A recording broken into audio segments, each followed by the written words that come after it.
Hey there, folks. Welcome back to our channel, where we break down tech and finance tips to make your life easier. Today, we're diving into how to cancel a transfer on the Chase app in 2025.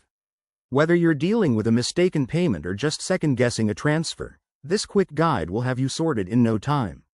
Let's jump right in. First things first, make sure you have the latest version of the Chase app installed on your smartphone.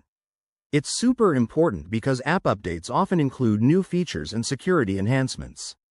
Once you're all set, open the app and log in with your credentials. If you have biometric login like fingerprint or Face ID enabled, that's even faster, technology at its finest. Now, head over to the main dashboard. You'll see a menu icon, usually in the bottom right or top left. Tap that to access your options. Look for the Transfers or Payments section. That's where the magic happens.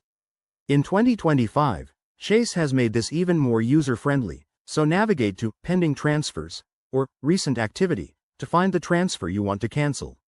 Once you've spotted it, tap on the transfer details. There should be a prominent Cancel button. Go ahead and select it. The app might ask you to confirm your action, so double-check everything to avoid any accidents. After confirmation, you'll get a notification that the transfer has been canceled successfully. But wait, what if the transfer has already been processed? In that case, you might need to contact Chase support directly through the app's chat feature or by calling their helpline. They can guide you on next steps, like initiating a reversal.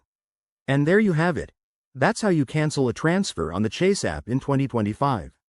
Remember, acting quickly is key to avoiding any fees or issues. If you found this helpful, give it a thumbs up, subscribe for more tips, and drop your questions in the comments below.